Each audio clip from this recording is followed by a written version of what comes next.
Yo, what's going on everybody? Xanthos Vice here, and we are back with some more Honkai Star Rail. I hope you guys are having a great day. Yes, as promised, I made up for not streaming on Sunday, and we are back with Star Rail. I'll be honest, I was still very, what's the word I'm looking for? Very persistent on the idea of doing a Punishing Gray Raven stream, but I'm like, you know what, I need to do my Star Rail stream. So yeah, that's basically what I'm doing. Like I said, I'll see if tomorrow I can do my PGR stream, but in the meantime, I'll probably just keep it as it is. Actually, did I change the thing to be a Star Rail? I might have actually forgotten, so let me actually check real quick. 1 second. But damn, where is this stupid thing? Should be for like the title of the stream, right? At least I think so, unless I somehow messed it up. But anyway, that's aside from the point. Where we last left off, we had basically seen how insane Full Wish is to an extent, and working together with Blade and everyone else to actually uncover the truth about all this. In which Silverwolf did have to get involved in order to actually help us with the situation. And yeah, that's kind of basically where we're at right now. So yeah, we're just gonna work towards that and see if we can basically stop what is it? Just basically stop Full Wish from basically trying to create some kind of madness through happiness, right? Again, I'm still not really seeing where it all stems from. I mean, again, I'm assuming it's from that person who she's working together with, but it doesn't really give us much of a idea as to like who they are or how they were able to influence her. I don't know. I'm hoping we get something in that way, because like I said, I really don't have any idea how this actually works. But that's what we're gonna hopefully try to figure out today in the stream. So yeah, that's what we'll be focusing on. Oh, okay, good. I do have it on the Star Rail tag. Good. Because sometimes I'll feel like I'll forget to do it, so I wasn't exactly sure if I did or not. So yeah, just glad I did. And yeah, luckily I didn't have work today, so that's why I'm streaming today.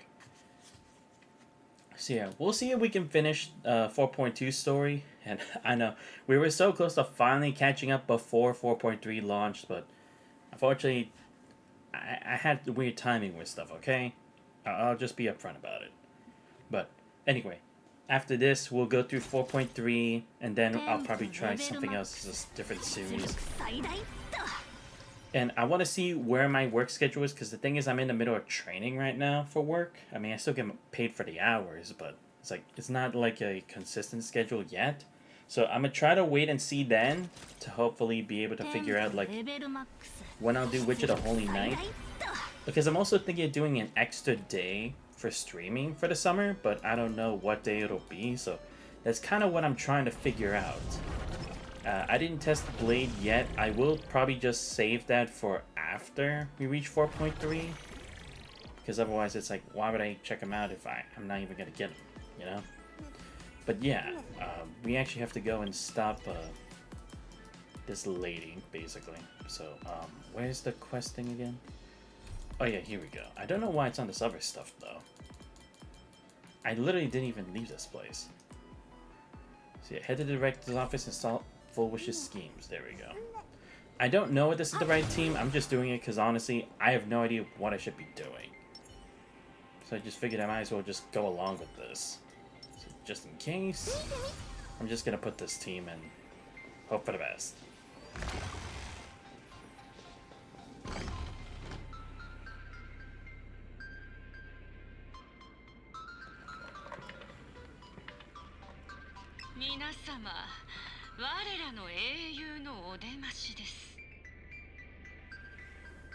Oh, right, and that she's basically using all this chaos to basically turn people into, like, puppets.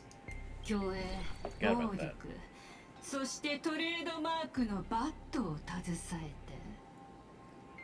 Yeah, we get it. Can I just smash the TV and get this over with? Oh no, I let her speak.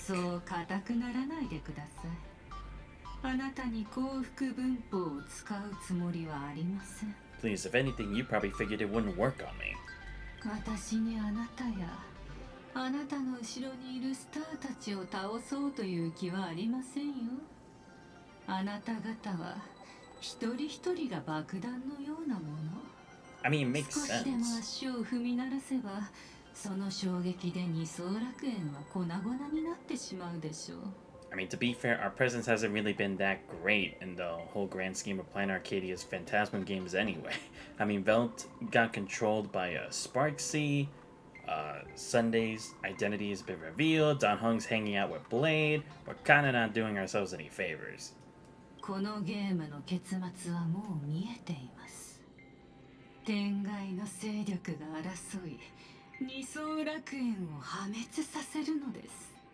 銀河の血塗られた遊戯として歴史に名を残すことでしょう。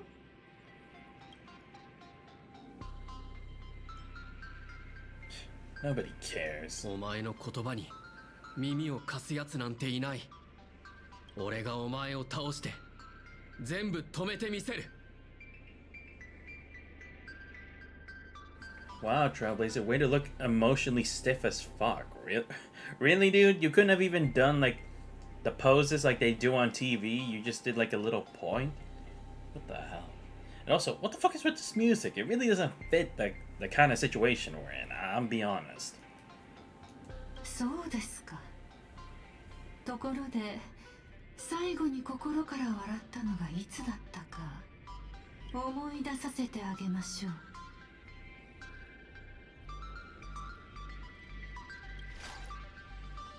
見たんだよ。目の前で人が花に変わってケラケラ笑い出したんだ。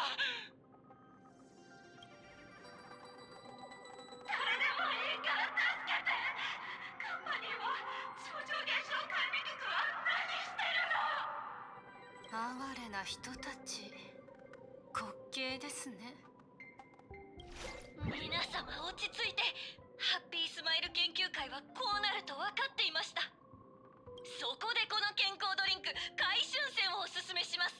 これは豊穣を予防して病気の進行を逆転させるんです。お求めは。危機に乗じて利益を得ようとする愚か者。自分の身も守れないのに。避難勧告の細部から推し量るにカンパニーの関与は疑いようがない。列車は濡れ衣を着せられたのだろう。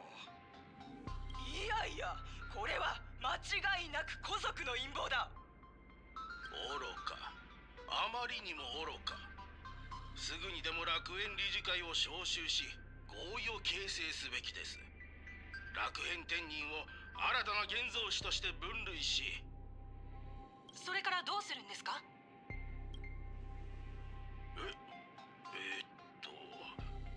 彼らをそう受け入れるんです。いつか平和に共存できる日が来るはずですからね。どれほどの月日が過ぎてもあのアホどもは茶番を繰り広げていますね。かわいいわな。配信を見てくれてるみんなびっくりした。驚いた。数日前にバンされた火花が今世紀最大のサプライズをお届けするよ。じゃあ種明かし。今の大爆笑パーティーは火花の仕業でした。結局ポチッとフォローよろしくね。まだ生きていましたか。ご覧になりましたよね。二層楽園の真の姿を。あなたは自分の正当性を述べますが、実際にあなたを気に留めていた人は多くありません。彼らがなぜ笑うのか、そんなこと誰も気にしません。私はそういう場所で生まれ育ちました。ここは優越の名のもとに茶番を繰り広げる高等無形な楽園なのです。一人一人の苦難はその笑い声にふさわしい。自分は正気だと思っていらっしゃるのでしょうが、最も深く夢にとらわれているのはあなたです。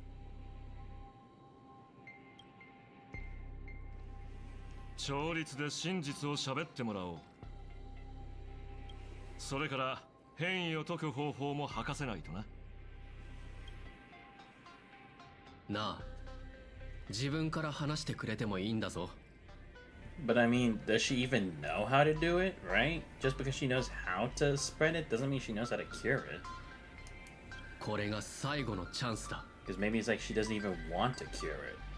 I mean, don't get me wrong, I kind of understand why she's doing this, because again, in the end, even though her family and those people were casualties, the world still moves on, right? It's a cruel fact, but that's just the way it is. They adapt, they try to learn, and they move on. It's not the nicest thing, but that's just the reality, and I think she's just sick of that reality too, considering it's like, this place is supposed to boast laughter and happiness and joy and all that stuff with like the Imagini and such, yet there's no like as much, they're kind of thinking of it in like different ways that's not like, not the sentimentality necessarily, but more like the depths of the true meaning of that happiness. It just seems not flat, but hollow. It's a hollow form of happiness. At least that's how I think she views all 変異は this. 一度始まってしまえば止めようがありません。私を殺したところで無駄ですよ。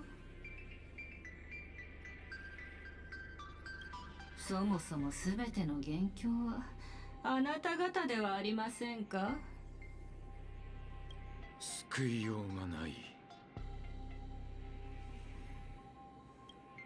あなたの善意は滑稽なものとしか映らないのですよ。愚か者の芝居がつまらない悟りで終わるはずありませんよね。皆様のために決戦の舞台をご用意しました。海原テレビタワーの屋上で幻月遊戯のクライマックスを迎えましょう。Wait, what was that behind us? Okay. ネズミ風情がちょこまかと。急いで追いましょう。感心する。あの長話に付き合えるなんて。 I'll be honest, I'm also kind of surprised we just decided to just let her talk the whole time. ほら、近道を用意したよ。あいつの手札、見せてもらわないと。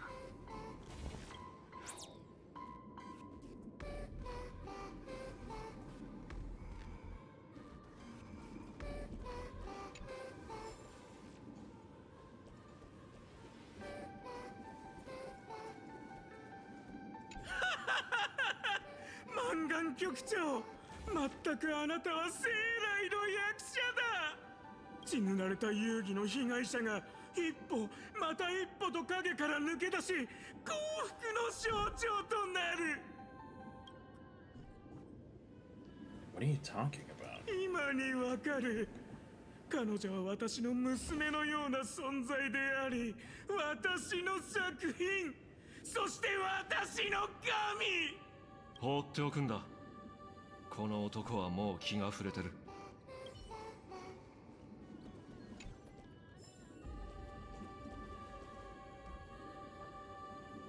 Okay, here is difficulty X, so like difficulty 10.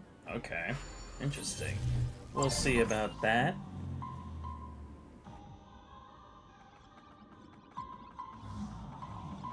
はあ、チート？赤番できるならしてみたら？くらえ、システムクラッシュ！こ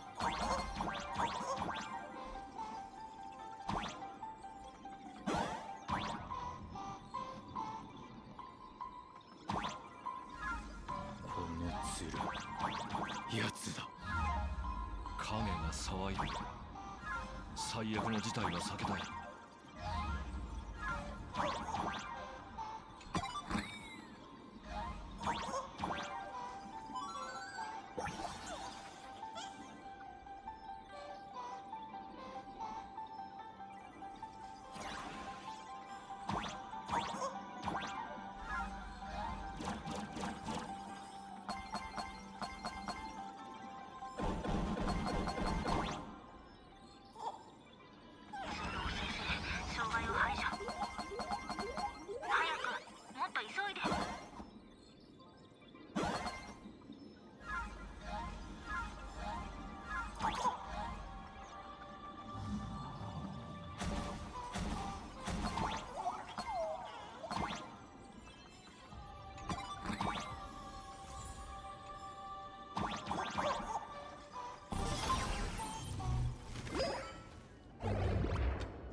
満願と出骨の血肉の源はこの先だ。 Oh, I'm kind of disappointed. I was actually hoping for something difficulty X, but just hacking the way through. Damn. これはひどいな。 Looks the same as all the other floors. Let's go. A team must include the Oh, goddamn! I don't have a trailblazer to use. Come on, I don't have one. God damn you people.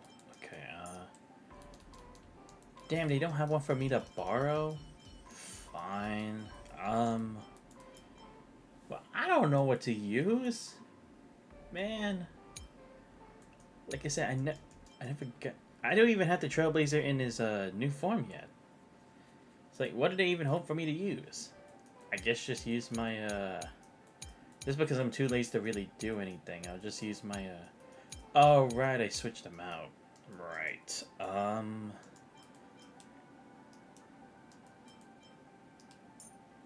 okay, so let me put...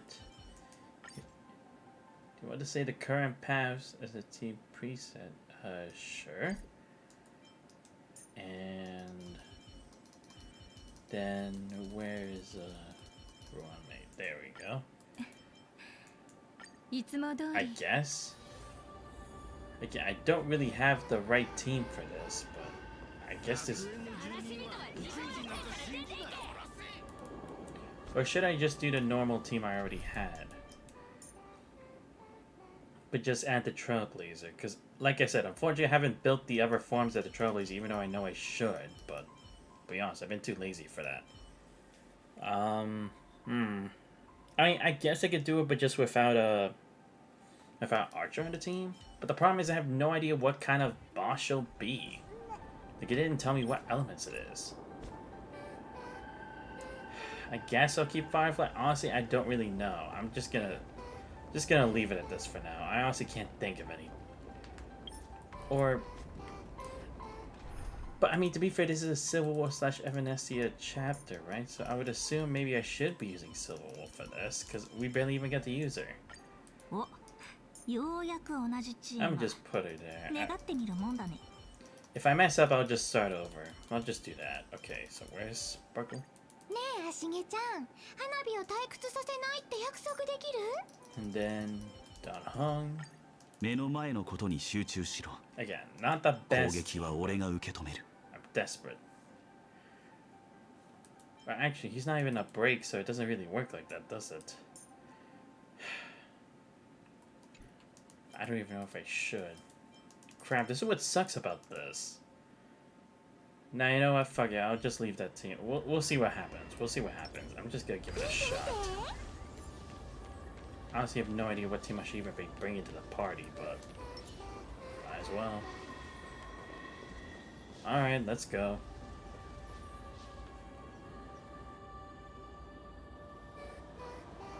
あの巨大な花は。仮面の真の主だ。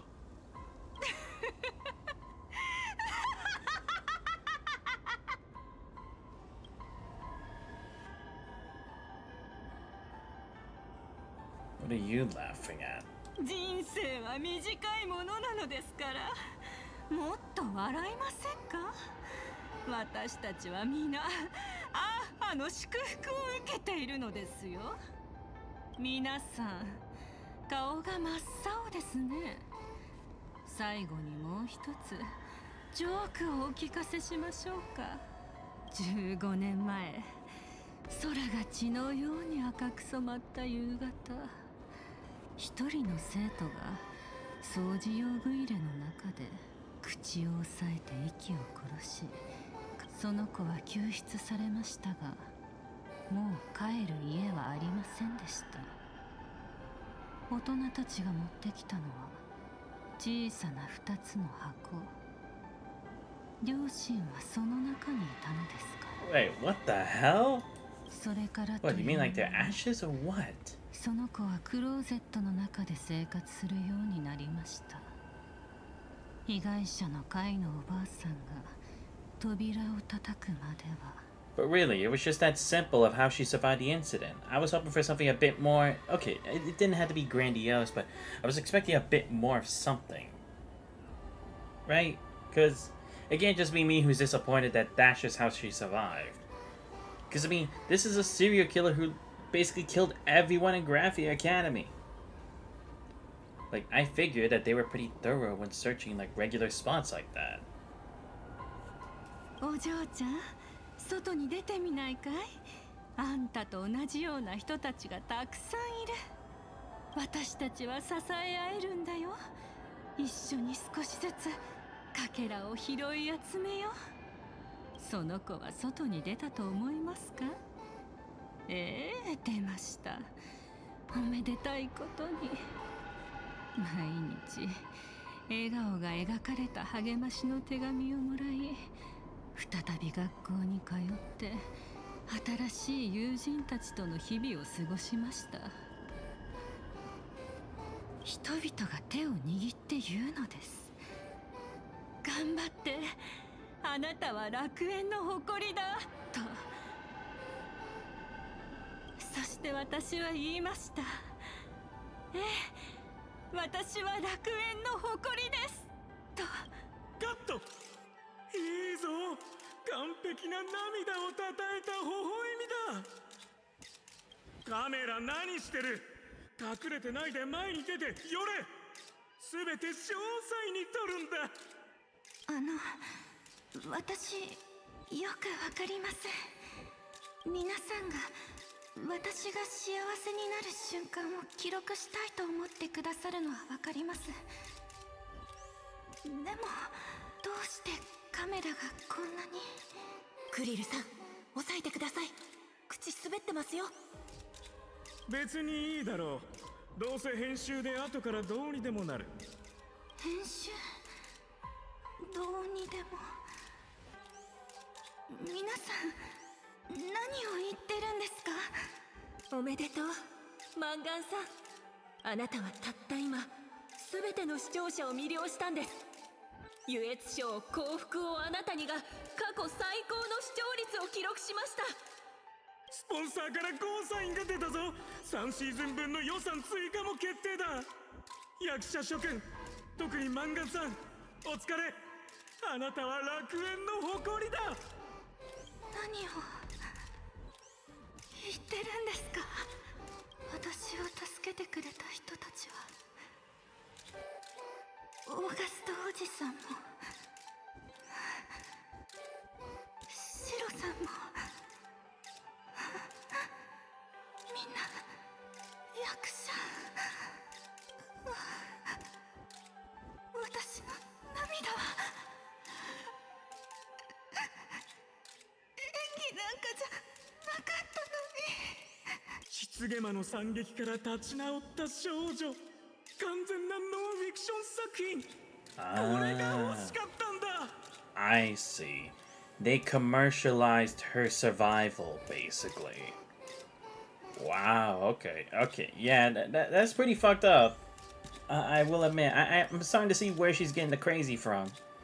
Because, I mean, to be fair, it's like, they're not treating it as like, oh, she needs to actually go out there and find a positive spin on things and actually trying to support her. It was people basically taking the fact that she's a survivor and said, let's make her a symbol, right? But it wasn't that she even accepted to even be a symbol, even knew that's what she was supposed to represent. She just thought it was people being helpful because they were being helpful. Yeah, I guess that would kind of be a parallel to the fact that it's like, all the happiness here isn't necessarily as concrete as you think it is. There's always something else within, like, behind the mask. さあ、大スター、カメラに向かってもう一度笑顔お願いします。 Okay, then I can understand why she went off the deep end. I thought it was because she saw something in the attack. 彼女は再び部屋に閉じこもりました。カメラを拒絶し、一人でもいいから誰か心から謝罪してくれる人が来ることを期待して。ですが結局彼女が受け取ったのはあまりにも軽い小包一つきり。何が入っていたかわかりますか？ Let me guess, was it a smiley face sticker? 愚者の仮面か。 Oh, that's how she got invited. 正解ですが、少し足りませんね。 Oh, no, yet the 壁の裏には mask. メモが添えられ Right. ていました。 I see. そこにはこうあったのです。 Right, with the note. I see. So that's how that played out. 泣いている君はジョークみたいに愉快と。 Right, they said like she was very entertaining to watch, even though those feelings were genuine. Then who sent it though? Would it have really been a huh? Well, then again, I guess it could have been as well because the unpredictability of someone like that, like just teetering on the edge. So, you made yourself into the aggressor. 15年前の世界に謝ってほしいんだな。でもお前はもう加害者だ。 I mean, to be fair, it's just that she wanted someone to care, right? It's understandable because I think that's also why she, it's not that she hates Himiko, but it's just that she envies her. Because Himiko, she at least got to leave, right? But for Full Wish, she ended up stuck here before she was able to leave. Had to go through all of this, while Himiko basically got to do whatever she wanted, be free, and not have to endure probably this kind of same behavior from others if she would have stayed too. And I guess also the fact that maybe Himiko would have been around to support her because they both would have been like that, right? The only survivors. They could have looked out for each other, maybe. まさか私はただ皆さんをカメラの前に立つ役者に変えた、それだけですよ。神は愚かさゆえに悪意を笑みと呼び、凡人を偽るために悪意を笑顔で飾るのです。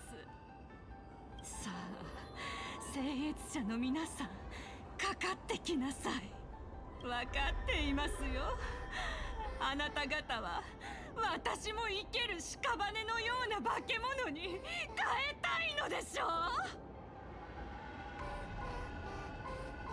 う。 Wait, what? 答えてはいけません。カメラがこちらを向いています。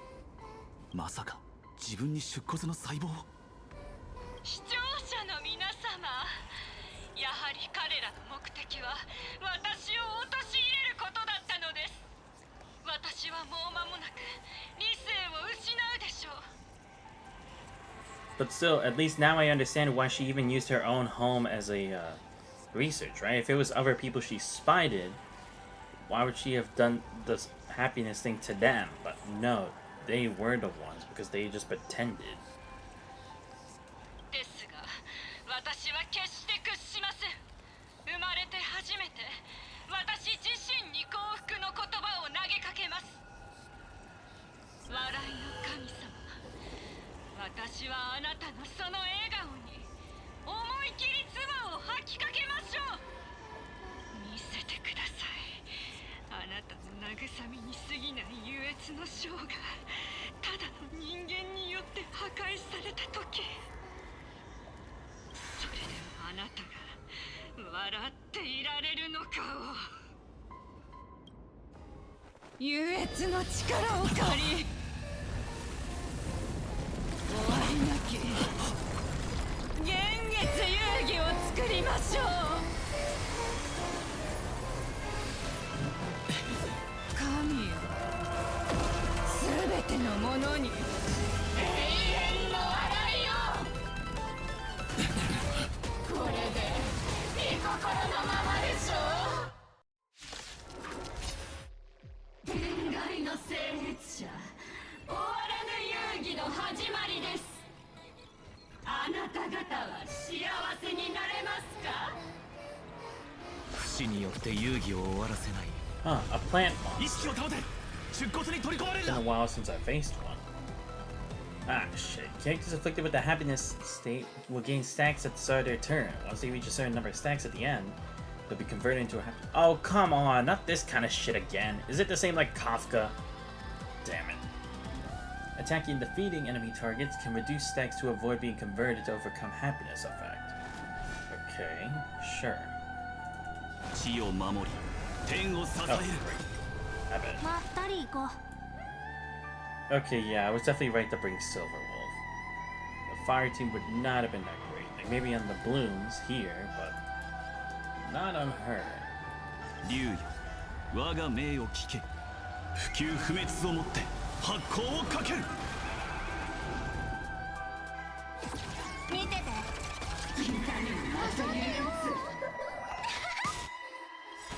くれんぼしよ。答え見つけてごら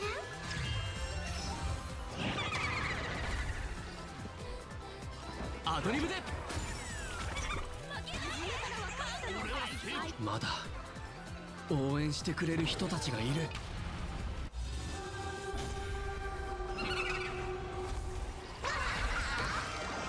バイバイ。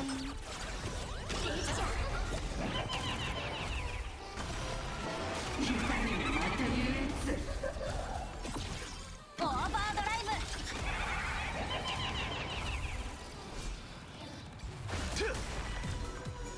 動じないで。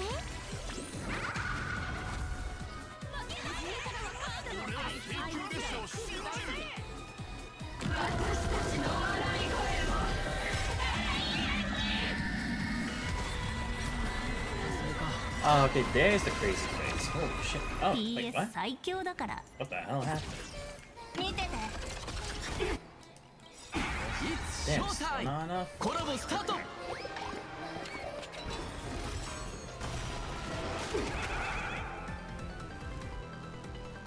ドリームカムトゥルー。これでよし。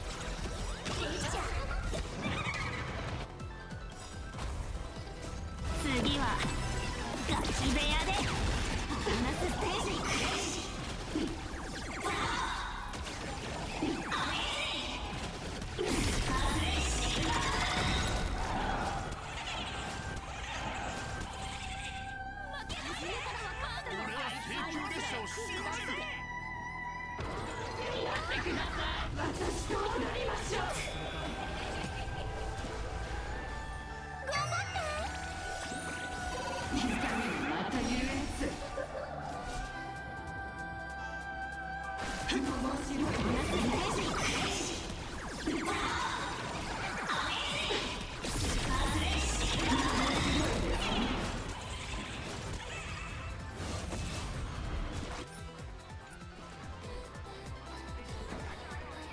アドリブで。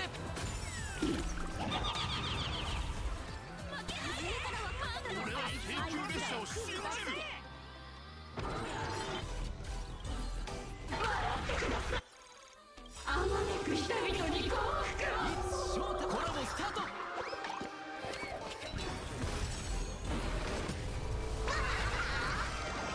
見てて。弱点を見つけないと。ボーナスステージ。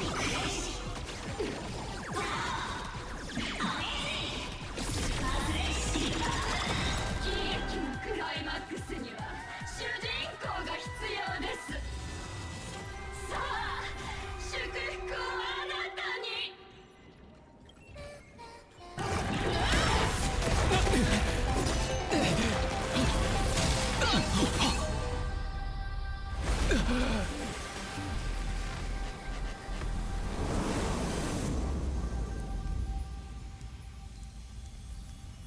I swear, I'm always falling for this guy. 弱すぎ。おい、物足りねえよ。殺せ。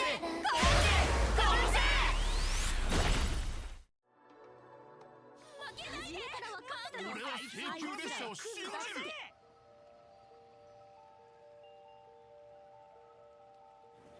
Who was that last voice that said, "Don't stop, I'm at my fill"? Was that supposed to be a ha or something?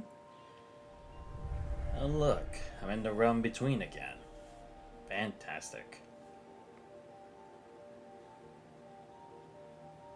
また名の死人か。 What? I mean, we've met already. この数千年で目覚めたのはわずか3回。そのうち2回のきっかけが汝らのもたらした例外じゃった。 Oh, okay, her real self, I guess. You here to help? いいな、罪を裁きに。幻月は満願の振る舞いを部をわきまえぬものと判断した。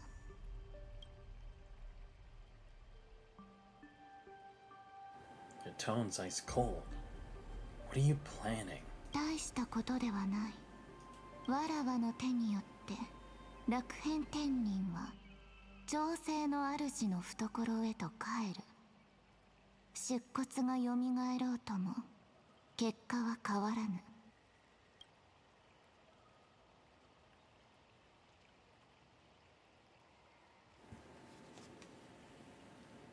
You're not a Venecia.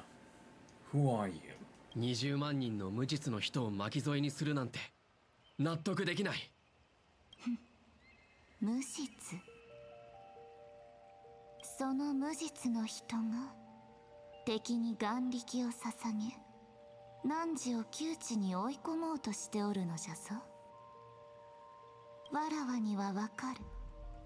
満願への声援も汝への悪意もまごうことなく彼ら。それがなんだ。期待してくれる人が一人でもいるなら俺は諦めない。確かにアッハのゲームにおいて正誤なぞ意味をなさぬ。つまりじゃ汝もわかるじゃろ。今日助けた者が誰もが他者に悪意を向けうると明日の汝にもな。優越の運命において面白さと冷酷さは同等の力を持つ。満願が優位に立てたのはあれが人々に嘲笑う権利を与えたからじゃ。汝を満願を己自身を己を失望させた楽園のすべてを嘲笑う権利じゃ。見てみよ。人々は彼女が差し出した仮面を選んだ。ゲームごときで世界を変えようなどただの夢物語じゃ。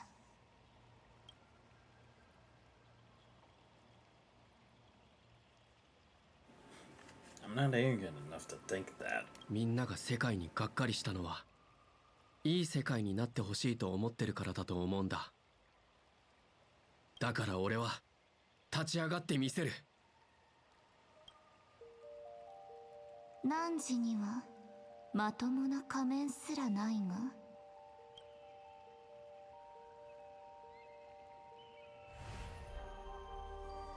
面白い切り札があるようじゃな。あの眼力を己へと向ければ汝も満願のように己を失うぞ。汝が優越によって変えられぬと言い切れるか。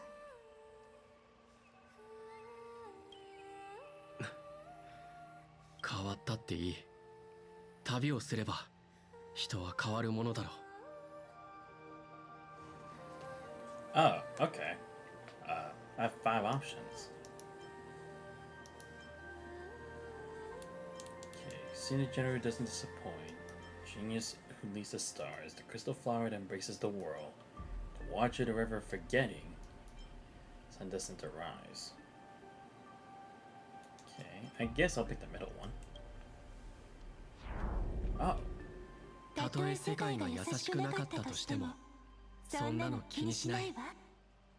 俺が覚えている限り必ず誰かが笑顔の意味を覚えててくれる。元の俺がどんな人かは重要じゃない。大切なのは自分をどう見せたいかだ。気づいておるか。汝は汝が思うよりもずっと狂気じみておる。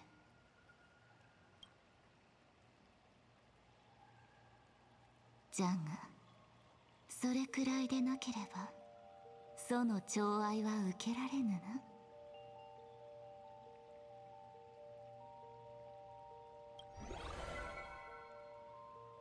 どうやら闇の中に未だ汝のために輝く光があるようじゃ。京急列車フェスのペンライト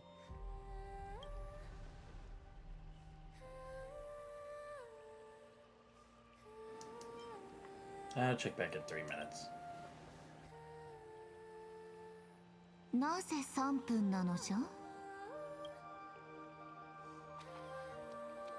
？3分って光を信じる時間だろ。 Wait, is that supposed to be a reference to something? I don't get it.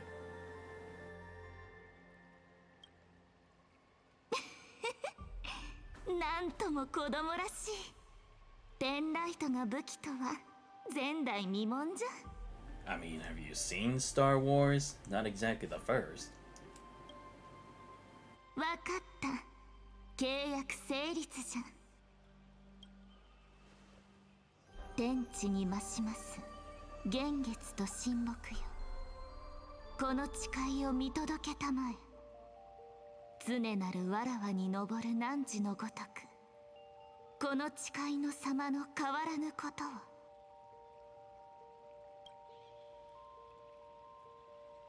期待しておるぞ、主人公殿。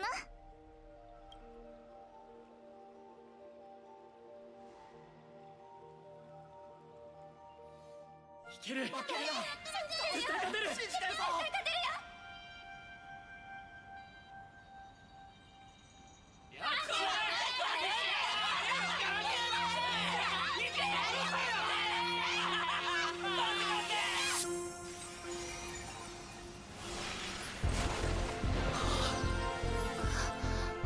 勝てるよ。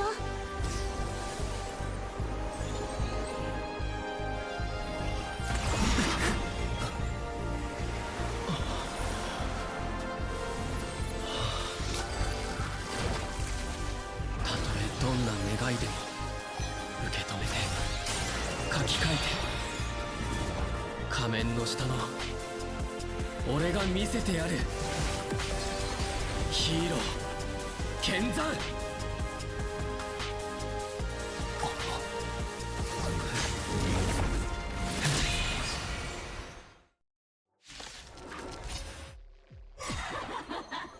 復帰ですか？早いですね。死なない化け物はどちらでしょう？俺が受け止める。 Oh, okay. I'm a lightning now. Okay. Use Made a Trailblaze Flight E Starboard to make the target immediately use elation skill 1 time. Oh, okay. Sure. 最高の瞬間を彩ってやる。今ここはお前のステージだ。おや、どこから出てきたんだ？その傷大丈夫か？ああ、むしろ今までで一番絶好調だ。かくれんぼしよ。答え見つけてごらん。見てて。銀河二刀流って呼んでくれ。開拓を巻き起これ。遊んで。全ての技は俺の手に。これでよし。面白くないです。月間に酒。怒るので。次はガチ部屋でバーナスステージ。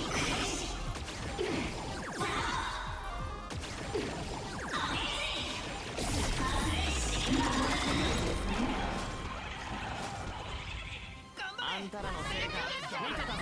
聞こえるか？お前を倒せっていう声が。これはスコートの分。これはグレート卒業戦隊の分。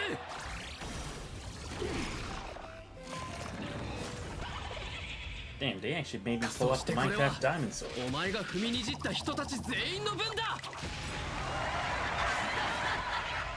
正確で眼力を横取りですか？天才で天才を消そうとは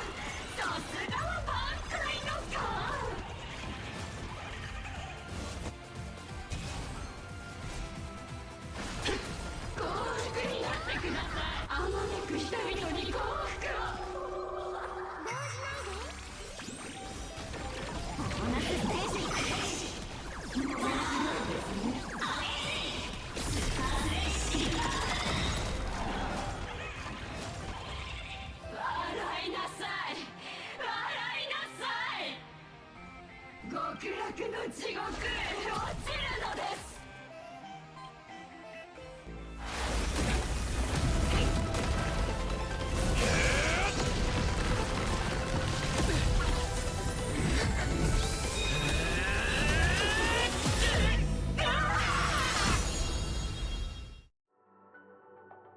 視聴者の皆様、申し訳ありません。私は楽園を守れませんでした。みんなが選んだ結果、お前は負けたんだ。彼らの本当の願いが何だったのか知らないだろ。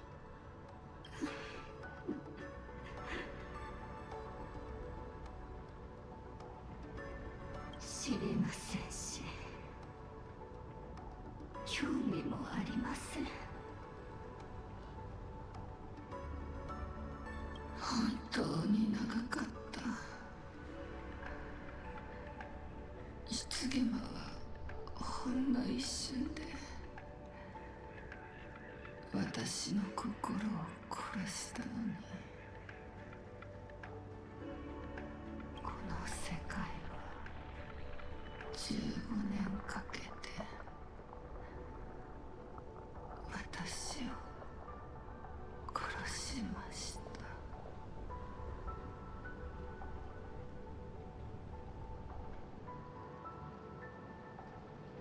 言ってしまいましたね。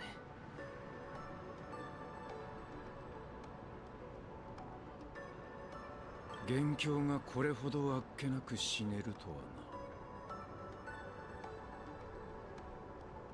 な。それにとんでもない厄介事を残してくれたものだ。分かってるだろ。本当の危機はこれからだ。このまま北条の変異が続けばこの星自体が妖精になってしまう。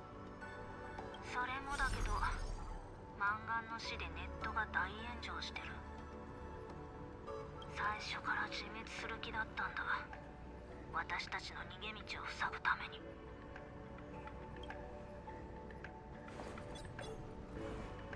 請求列車、早く助けて。地獄行きはすでに人々は混乱し、世論が暴走しています。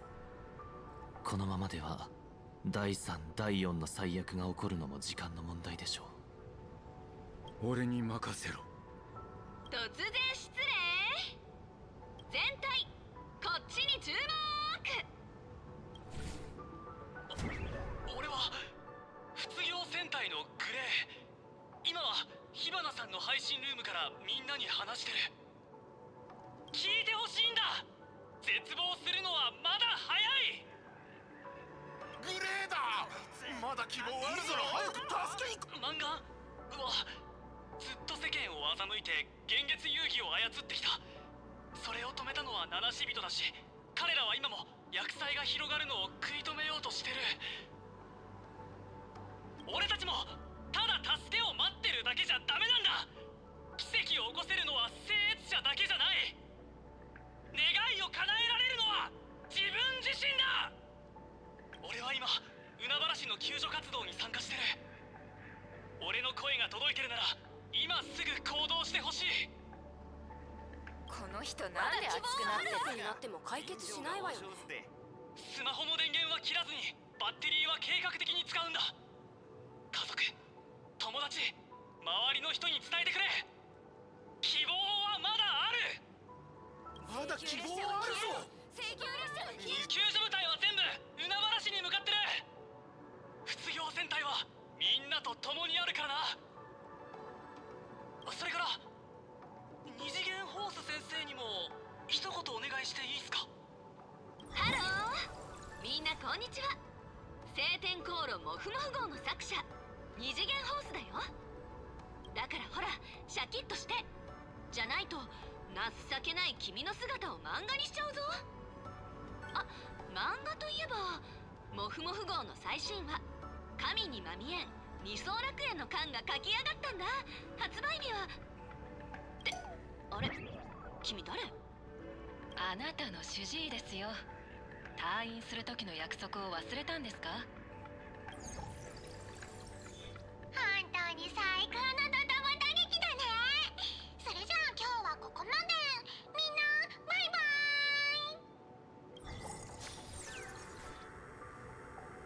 イ。手遅れになるまでまだ多少は余裕がありそうだ。何か策があるのですか？試算した出骨の血肉を俺の体に集め、俺が支配する。あの女と同じように。挽回の機会はまだあるだろう。正気か？あれを一箇所に集めれば出骨が蘇るかもしれないんだぞ。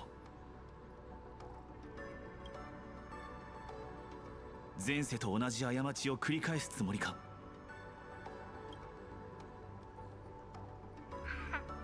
でっかい花火を打ち上げないと気が済まないだけでしょ。宿主になっても理性を保てるのは俺だけだ。言霊なしで私があなたを縛っておける保証なんてないよ。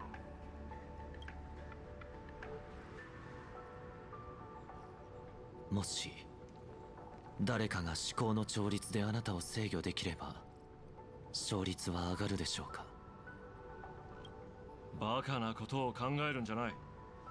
変異したのがどれだけいると思ってる？数十万の思考を操るつもりか？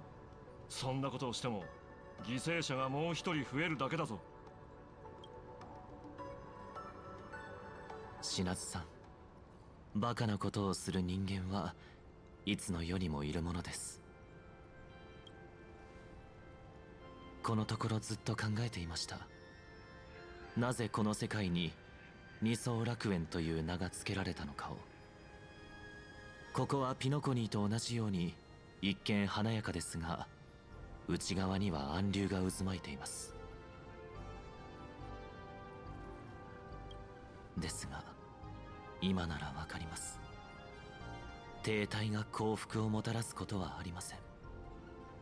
ここはあらゆる答えを認め、どんな可能性をも許容する場所なのでしょう。人々の願いが衝突し、楽園と共に砕け散っていく。ですが砕け散った他の世界と同じように、ここにも決して消えることのない光があります。かつて私は苦痛に終止符を打とうとしました。だからこそ今日私は彼らのために道を開拓する機会を得ることを願いましょう。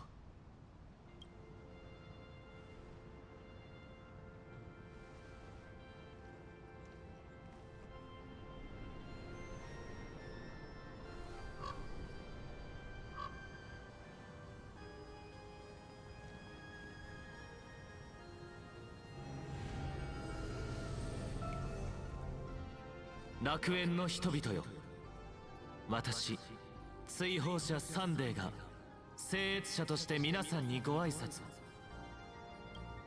犠牲となった新ウィッシュマフィア33名を代表して皆さんにお願いします。この勇気ある方のため、皆さんの恐怖を差し出してはもらえませんか？抑え込む必要も、その感情に罪悪感を抱く必要もありません。自分自身の恐怖を直視してください。本当の感情だけが楽園を救えるのです。私が皆さんの渇望を一つにまとめます。共に願うことは困難なことですが、豊穣の災いを乗り越え楽園の凱歌を奏でましょう。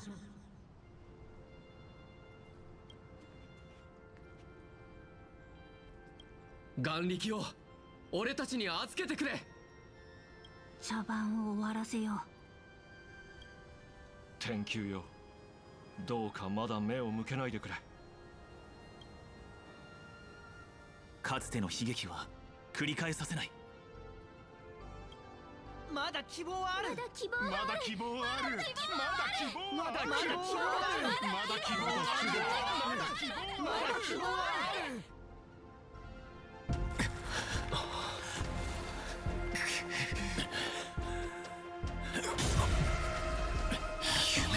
めるもの。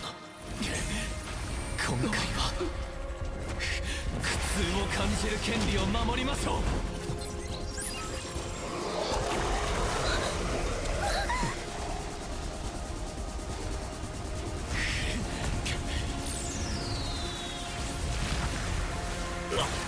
待っていたぞ出荷。綺麗な死で貴様を葬る。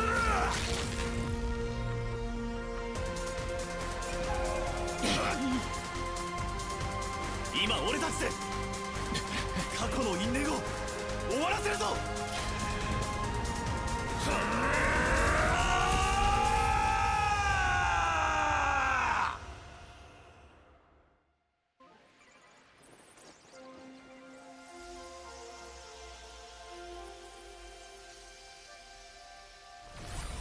ナイス。完全に起きる前に一手でゲームを終わらせてあげる。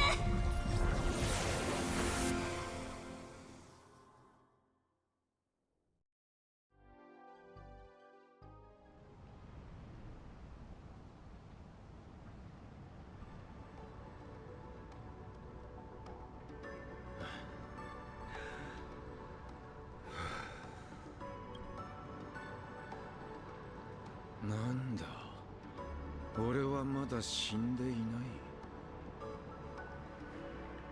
別れの挨拶をしたいやつも昔話がしたいやつも順番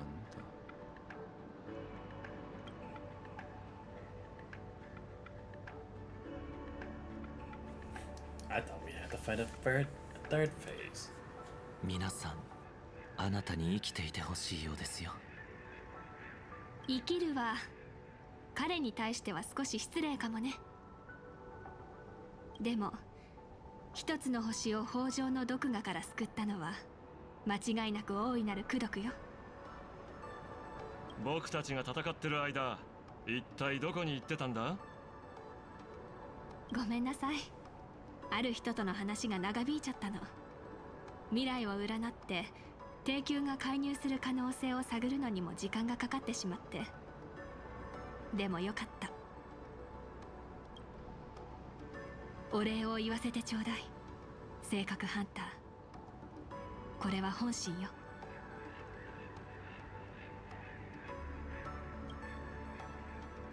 それでオタクの占いは当たったのかい？竜、矢に戦いてその地元寇なり。てっきり竜尊と宿敵が血みどろの戦いを繰り広げるとばかり。でも外れだったみたい。ならその言葉には別の意味があるのかもな。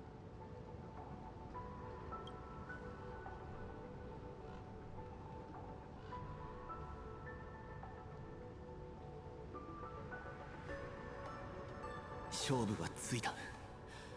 正気に戻ったか。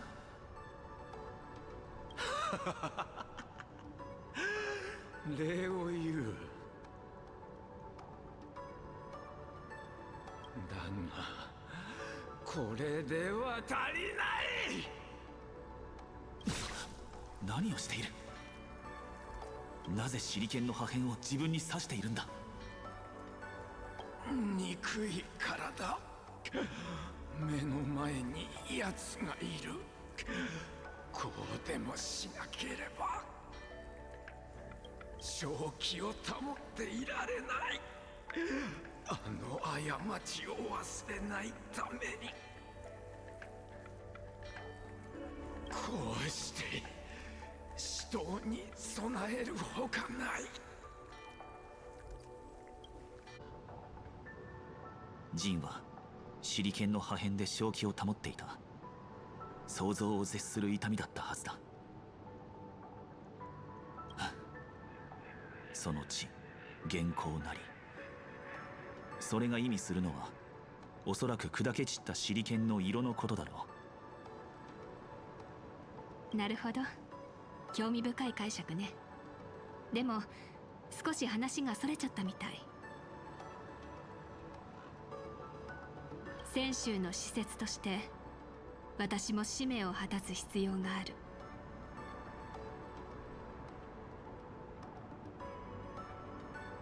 今ここでか。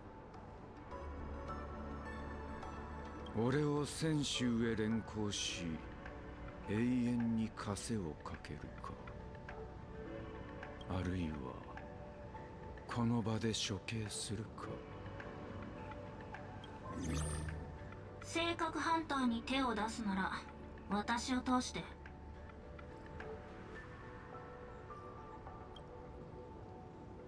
さすがに私もそこまで無慈悲じゃない。君が求めてやまない結末を私が授けてあげる。あなたに特に異論もなさそうだから計画の中身を話そうかしら。埋葬の地は二層楽園の絵の世界の果て。そこに君が出骨に復讐を果たすために必要な存在が封印されている。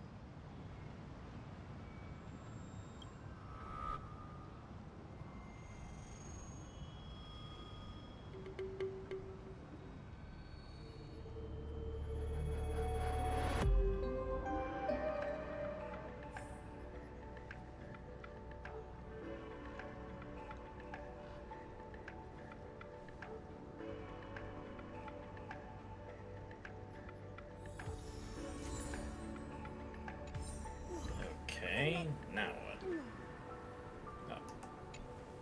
調律がこれほど疲れるものだとは思いませんでした。ですが幸いうまくいったようです。お疲れ様です。大丈夫？ええ。ただ人々の思念をつなぎ合わせた時、エナの夢を思い出しました。不思議なものですね。私が苦痛の権利を守るために調律を行ったのですから。ですがもう一人で飛んでいるのではなく、人々と共に大地を歩んでいると感じられました。地に足がついたようで、どこかほっとする感覚でしたよ。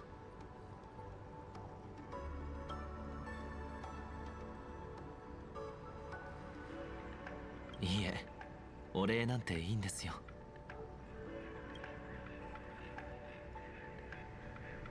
What are you gonna do next? 列車に戻ってゆっくり休もうと思います。きっとベルトさんのお説教が待っていますね。その後落ち着いたら新ウィッシュマフィアの犠牲者たちにご挨拶に行こうかと。クルイケさんに託されたことは果たしたと伝えたいのです。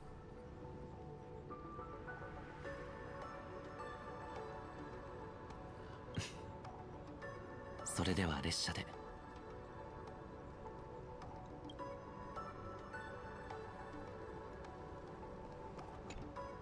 よかった、無事だったんだな。お前が落ちた瞬間、もうダメなんじゃないかと。戻ってきてくれて本当によかった。お前はいつも肝心な時にはいてくれる。Damn, man, you really think I'm that unreliable? Dude, think of how many times I fell out the sky and was still able to survive. At the same time with Firefly, with Acheron, and it's like, come on, dude. We're used to this by now. ただ、どこか少し変わったようだ。Really? Don't seem any different. Has embarked on a new path? Perhaps. 見ればわかる。お前らしい道だ。Come on, dude, let's be honest, every path suits me. It's why I'm basically gonna become a part of all of them by the end of this journey. Why did you change your outfit, though? 理由はよくわからないが、オンパロスを離れた後、体の中で眠っていた不朽の血が再び脈打ち始めたんだ。Oh, right, yeah, because I guess technically that other form is something he can only take into as a in Amphorius, right? So it's not like he can transform into that form in real life, I guess. どうやら北条と生命に近づくと陰月の力も活性化するらしい。前世の置き土産は慎重に扱おうと思っていたんだが、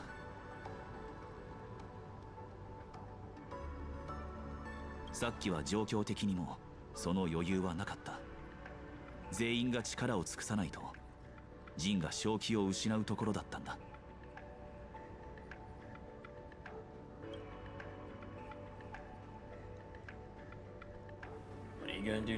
ジンとコウコウ将軍と話しに行く。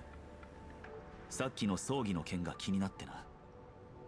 それが本当にあいつの望んだ下脱になるのかどうか。それからハッピーオペを受けた人たちだが、無事に元に戻れるかどうかも気になるから、落ち着いたら超常現象管理局の事後処理を手伝いに行くつもりだ。おそらく今回のマンガンの件は始まりに過ぎない。ただの予感だが、この先さらに難しい問題に直面することになる。とにかく続きは列車で話そう。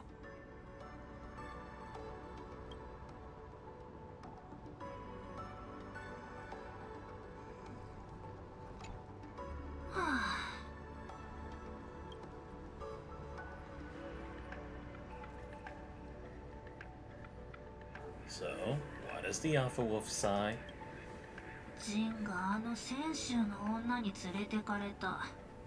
ピンチだよ。Yeah, but you know Blade. He'll never actually die, as much as he asked for it. っていうか、その呼び方何？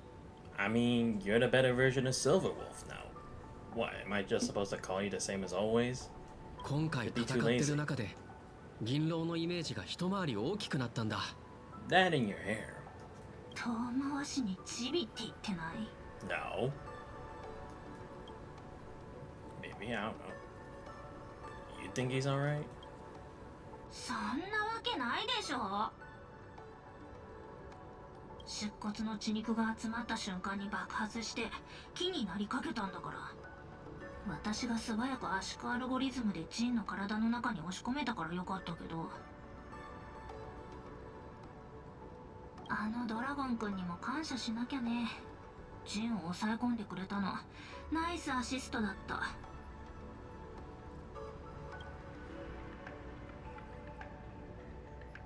So, what's the plan for you? 幻月遊戯の続きをやるに決まってるでしょ。 Alright. You're still technically part of this game. 次に会う時は敵同士だ。レベル999の私に立ち向かう勇気ある？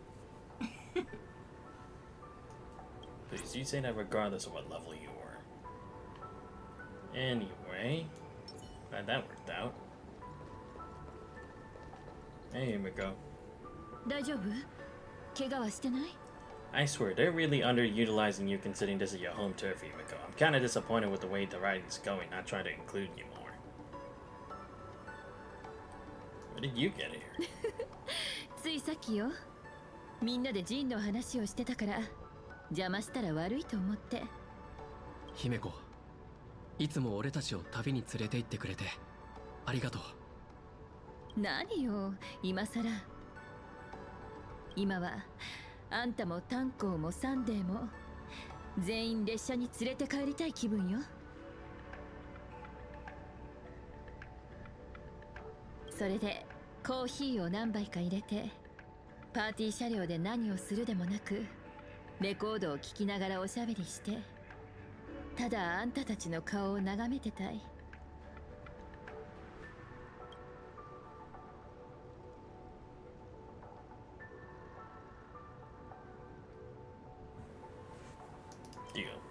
え、約束。会わないといけない人がいるんだ。すぐ戻るから列車で待っててくれ。分かったわ。でもあまり遅くならないようにね。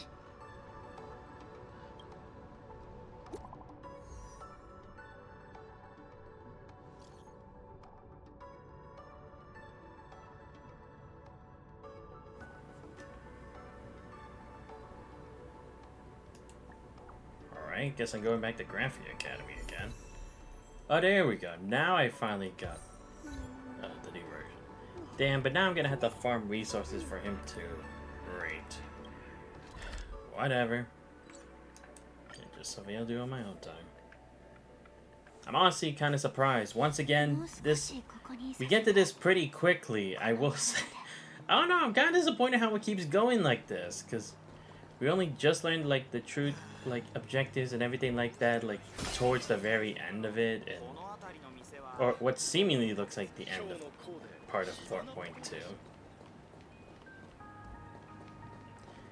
And again, it's like, the boss fights aren't really that much, like, it's not that they're not difficult, like, I didn't make a good team for it, but at the same time, it's like, it just doesn't feel that satisfying. Especially since it was just a one phase. I mean, technically it was 2 battles, but it was mainly the same opponents, so it doesn't really seem that different, so.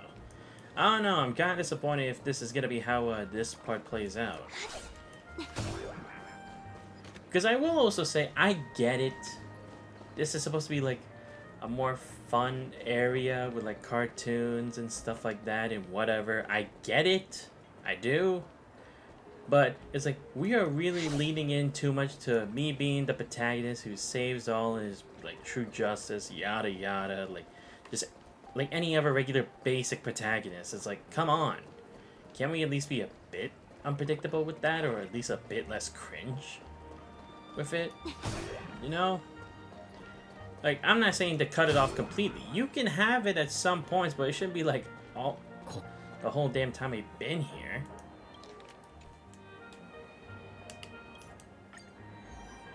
Just had to skip that part. Oh wait, what the hell? Oh, okay, no, this is a fake ratio. Right. I'm gonna have to fight you too, aren't I?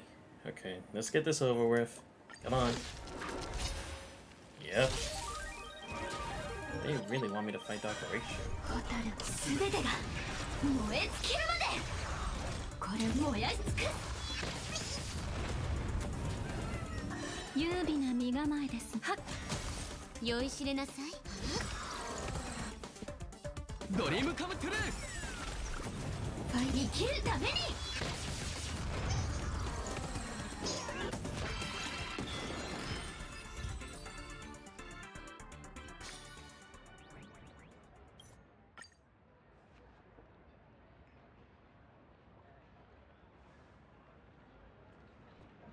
おかえり。静けさを取り戻した二層楽園の日常へ。大勝利を収めた今の気分はどうじゃ？ I don't know. Kind of feels hollow of it, SC. I mean, again, we just went against them so quickly and so predictably. I don't know. I'm kind of disappointed how we ended up. Yeah, exactly. I don't know. 心ここにあらずといった感じじゃな。主人公らしくないぞ。そういえば俺と今話してるのはヒエ？それとも彼女か？さてな。しかし残念じゃ。せっかく聖越者になれたのにクライマックスを逃してしまうとは。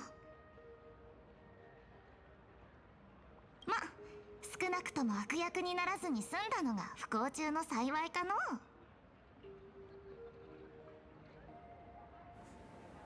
Starters are like spring. They'll come again soon. ヒエには無限の命があるんだろ？ならこの先いくらでもチャンスはある。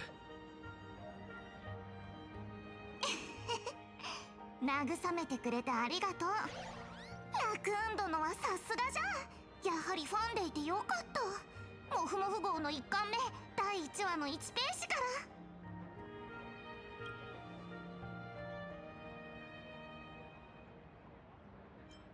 Didn't you have something you want to ask me? あ、そうじゃった。一つ頼みがある。Sure, what is it? I keep getting asked to do a lot these days. 絵の世界の奥深くへ出向き、創造者に警告を伝えてはくれぬか。Huh? Wait, what? But it's you, isn't it?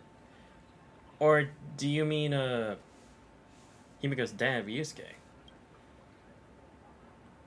Oh, wait, what? Oh, right, yeah, because it's supposed to have, like, supposed to see something about Grafia, right? or Graphia. Sorry, it's like I know a bit from like the live stream, but I didn't really check out too much of the stuff. But yeah, okay. Didn't she die ages ago though? 1000年前、外界天魔の軍団を退けるため、グラフィアは自らの犠牲と引き換えに絵の次元界を作り出した。Demon それ以来、彼女は絵巻の奥で眠り続けておる。Okay, what the hell is this? This sounds like something completely different from what we're dealing with right now. Like, it feels like, okay, we did this, let's go on a side story. I don't know. That's the feeling I get if this is the setup for 4.3. 今再び、かつて我らが戦った敵が帰ってきた。わらわにルールを逸脱させ、力を使い果たさせようと企む者がおる。そやつの目的は、幻月遊戯を破壊し、アイオンの封印を解くことじゃ。Wait, what do you mean by break the rules? But you haven't done anything yet. Like, I mean, you tried to stop them, but it failed. Are you saying, like, maybe the person who pushed Full Wish that far is also the same person who's doing this, I guess? Like, that one guy Silver Wolf was fighting? But, again, we don't really know much about that person anyway. And what does it matter you destroy the Aeon seal? It's like, isn't the Aeon already given the power to whoever wins this game? So what's the point? グラフィエに伝えてくれ。外界天魔の主が戻ってきた。くれぐれも用心せよ。と。Wait, what? Wait, I forget. Did we say he was a Lord Ravager? I don't remember if we did, but as the Assad Pramad, that's the person Silverwolf faced, right? But they're Lord Rap. Oh, so they're like sealed or something. And they're trying to basically harness their full power again?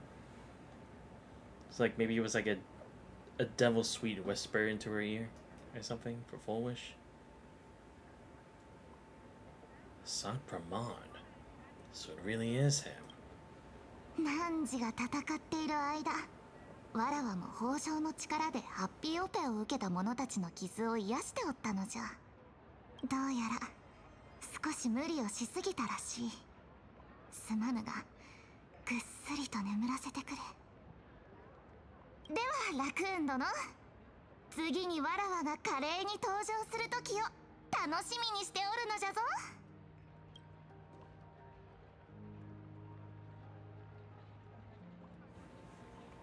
Brought back the special effects you forgot.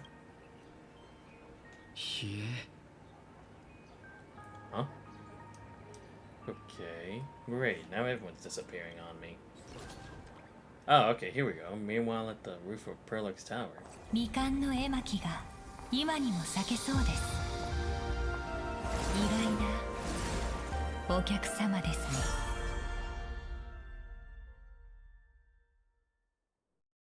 視覚に潜り込めたこと、光栄に思います。Whoa, what's with the glitch? Okay, what's with the eyes? Not good. 誰もがマンガンへと目を向けていましたから。主催グループの本社もいつもより警備がおろそかになっていたようです。ですが、ただの治安官ではここまで来られません。答えてください。あなたの仮面の下にはどんな秘密が隠されているのですか？仮面の愚者、市場開拓部のスパイでしょうか？それとも9人目の聖越者？現時点において私は超常現象管理局の治安官です。パールさんと同じように職務に忠実であり、幻月遊戯が継続することを願っています。この対話の中で私がどれだけのことを明かすかはパールさんの誠実さ次第です。なるほど。では何を知りたいのでしょう？カンパニーが長年この楽園で画策してきたことを。優越の権能のためなどではないことは分かっています。あなた方が手を伸ばそうとしているのはこの世界の最も暗い秘密、アイオーンのゲームによって封印された恐怖の遺物。ウロボロスの侵害はアハトピアにある。そうですね。 Wait, Ouroboros? Ah, great. Of course we gotta bring that name somewhere. It always has to appear in some game I play, right? It always has to. Freaking Honkai Impact 3rd, Trails. I just can't escape this thing. But a different Aeon rests here? That's not Okay, interesting. Oh, and that's just it. Wait, really? I was this close to the end. Wow. Later. Wow. Okay.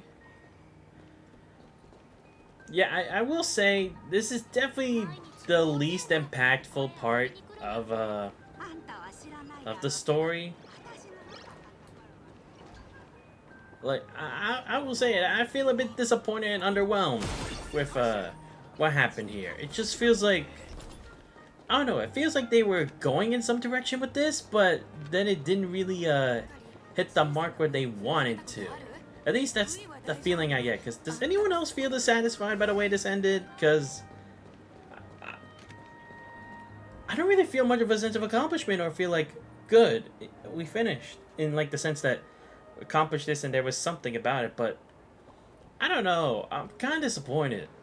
I mean, I know it's been a while since I did the last Honkai Star Rail stream, so maybe the thing where it's not per mod and stuff. Maybe if I had done all of this in one stream, maybe I would have felt a bit more, because it's like there was a mastermind behind what happened with Full Wish, but again, not entirely of like that understanding, and it's like, it's just segmenting to different things without really having much of an attachment to it, right?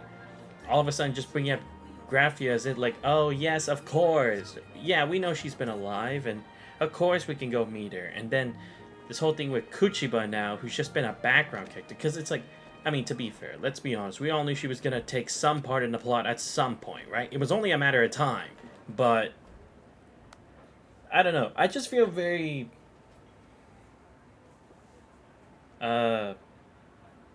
what's the word I'm looking for? Feel yeah, let's just go with underwhelmed. That's the best thing I could think of, because it doesn't really feel like we did much with this, and again, I feel like they really are going too hard with the anime tropish or like basic storytelling kind of endings of like being the hero, basically having everyone cheer us on, like basically like the Goku Spirit Bomb against Majin Buu to like make sure this tragedy never happens again, you know? It just seems like the material is just so much borrowed to at least at the end that it doesn't really feel like, yes, this is a Star Rail kind of ending. Because the thing is, we have at least some serious elements take part in with some of the lighter stuff. And again, like I said, there's no problem with it being a bit lighthearted in some areas, but I don't know, it just really feels out of place with all the other things, considering the effects it has, all the people involved. It just feels very shallow of an achievement. Like I said, I'm honestly very disappointed, because again, it's not great, but it's not terrible. Like I said, there was a direction toward this, right? The thing with Full Wish, how she ended up this crazy, how she concocted this whole plan without being the main, like, combatant or challenger, and then actually being the challenger. It's like, I get it. That's not my problem. Like, if anything, that part, I'm actually relieved to have seen. But again, at least for the thing with Full Wish, I will say, I would have liked to have at least seen a bit of that, like, that over-glorification of Full Wish here, but in the sense that of what we saw in her memories of, like, how people basically just try to make her a poster child rather than actually viewing her as someone who actually overcame a tragedy. If we at least saw a bit more of that rather than just the director towards the end, I would have been fine with it. It would have been a nice little extra thing to be like, oh, wow, she actually had to go through this and no one really cared. It's so sad, you know? But again, that's only a bit. Like I said, I don't really have a problem with Full Wish going about it the way she did and everything, and actually seeing someone like her being more in control than we realized. Like, she took advantage of how big her presence is because of that incident to this, and even becoming the very monster that had took everything from her. That was an interesting twist as well, because, like, you see it happen sometimes, but it's like, it wasn't even much so that it's like they targeted her, or that it was always there. It's just that the whole circumstances around this place and how Planet Arcadia can be a bit too out there with a lot of things, that it kind of makes it hard to actually relate to it in other aspects. I actually do like that. That confrontation with it was very interesting to see, and also to see how many people also kind of felt the way she did about the world too, because they ended up getting the happiness surgery because there was something that bad that was still affecting them in real life. Even though it's like, it's all smiles and laughter on the surface, it's not really the case. It's not really a paradise or anything like that. And it's not even that they advertise it as such. It's just like, they always try to give the feel of it being like a festival every day, but it's like, it really isn't. So it's like, that part I don't have a problem with, because like, I'm not gonna say this is as bad as the Paperfold University or anything.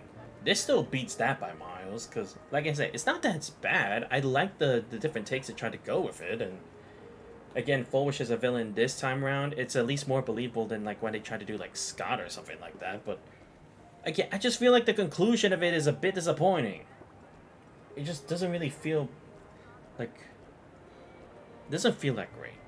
Because also the whole thing with just Sunday pulling out this this plan last second, and Don Hung and Blade just kind of making this kind of resolve to like have him absorb Shuhu and everything last second too, I might add.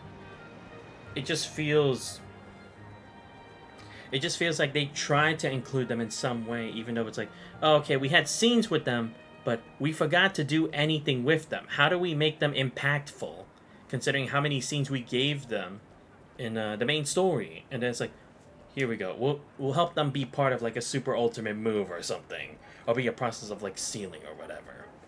That's how it feels to me. You guys can let me know in the comments how you feel about it, but like I said, I don't know. It just doesn't really feel that satisfying. Like I said, it doesn't have to be the best, but I don't feel great about this ending. This ending definitely just seems weird. Or, okay, maybe weird isn't the right word for it, but it just feels strange. Okay, that's probably better. But whatever, that's besides the point. We finally finished 4.2, and now all we have left is 4.3. I am going to say 4.3 story for next time, though, just because, again, I'd rather put it in a separate thing and come in with a more positive attitude. But again, I will say the segmenting to Graphia Academy just seems a bit weird. Like, they really just put it out, like, just out there. It's like, oh, hey, here's where the plot's going to go next. I have an essay telling us before, like, peace out, I won't be here for that. It's like, bro, what do you mean? How the hell does this connect to anything? Again, it just feels like we're going into like a side quest or something, not like a main story quest. Or it kind of feels like when we get into like character stories that aren't necessarily like main chapter, or kind of like a floating record in a sense. I don't know. That's the feel I get, but it's like they do it so directly. It's like, wow, you just expect me to absorb it like that? Okay. It's like, why would you have to tell it to me like this? If anything, you could have just let it end with the Kuchiba and Pearl thing instead, and I would have at least felt a bit better with that, because it's like, ooh, secrets, rather than just a sneak peek into what happens next. And I honestly would have just rather waited for the trailer and be like, okay, how the hell does this happen? And then you could have that excitement. So, like I said, I just thought that was a weird way to end it. But, yeah, now we have that. Because, look, at least when it came to, like, the Galaxy Rangers, or whatever they were called, it did segment because, again, they were pawns of Fulwish, right? And the thing with Sparksy is, like, there was someone else taking advantage of our little game for their own, like, little plan. So, at least that was, like, a surprising segment. Or, I mean, transition.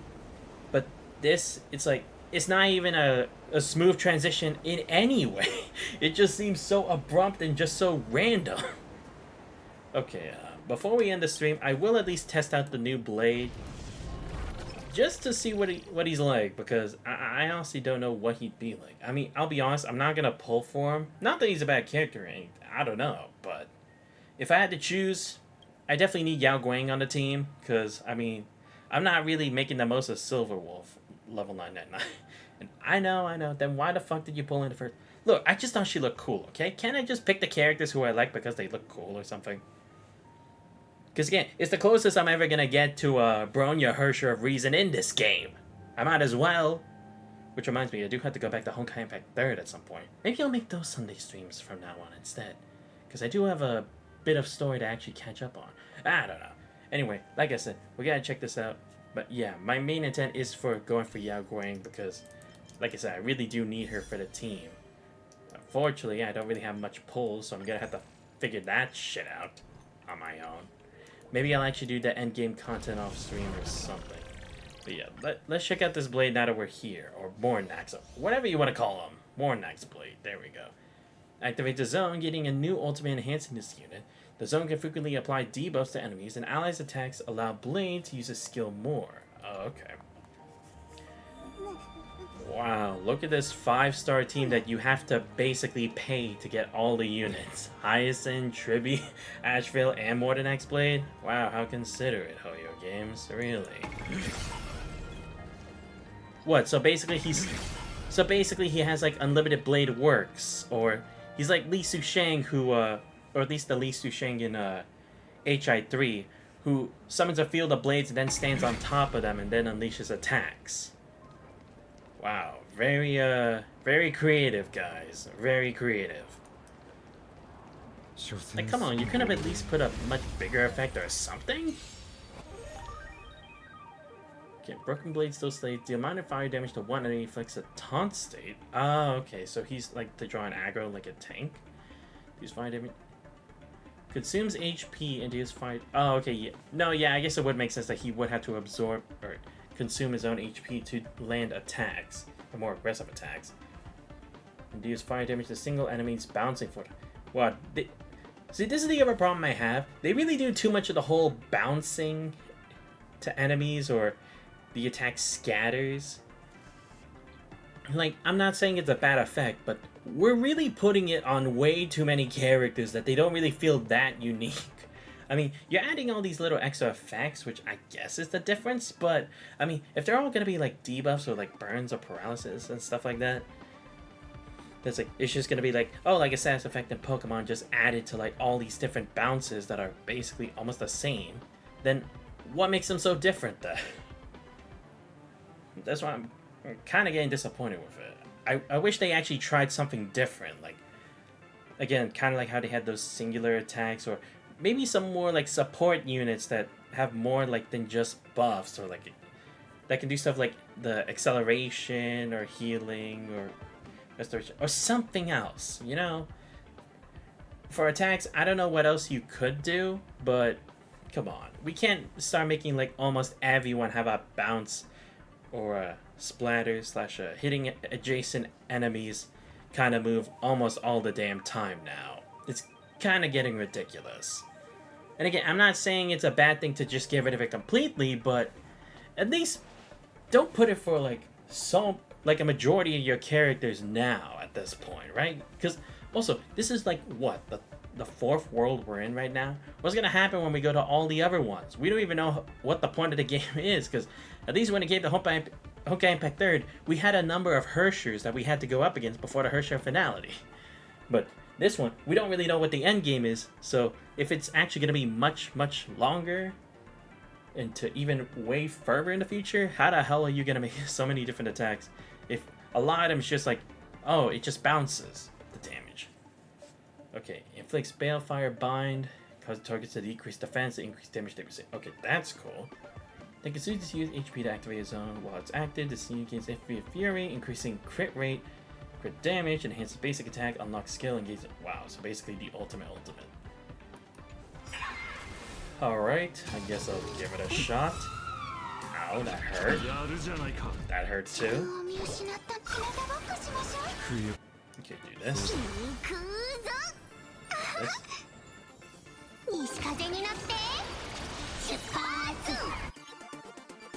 兄は歯を千夜刃をなす。しらえ。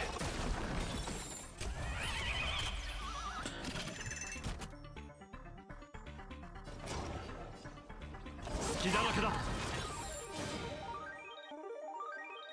不義を飲むは我が血。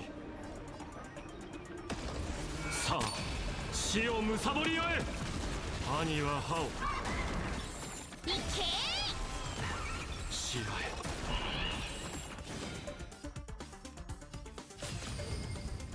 その身に煉獄を。兄は歯を無限の剣塚。しらえ。万死を超えよみがえらん。この身を焼き入れん。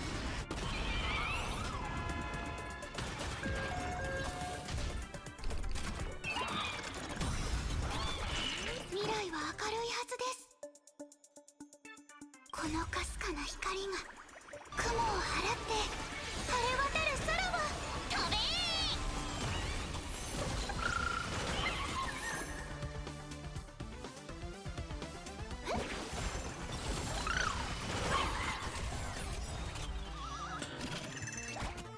そろそろ使い西風に乗って出発。いい頼り。万死を超えよみがえ。この身を焼き入れん。いけ。その身に煉獄を。無限の剣塚。見え見えだな。西が導くまま不義を飲むはさあ死をむさぼりよえ。兄は歯を飛べ。しらえ。兄は歯をしらえ。その身に煉獄。万死を超えよみ。この身を焼き入れん。Wow. Okay. I'll admit that's pretty cool. But alright, yeah, I guess that's about it. Yeah. Again, I'm sorry for not sounding so enthusiastic, but it's like that's the thing. It's like I was so enthusiastic. I'm like, yes, let's see how this ends. Hopefully there will at least be something to gain from it. Because like I said, the whole week with Full Wish I was fine with. Not great, but not bad either. But just this kind of ending, it just seems so anticlimactic.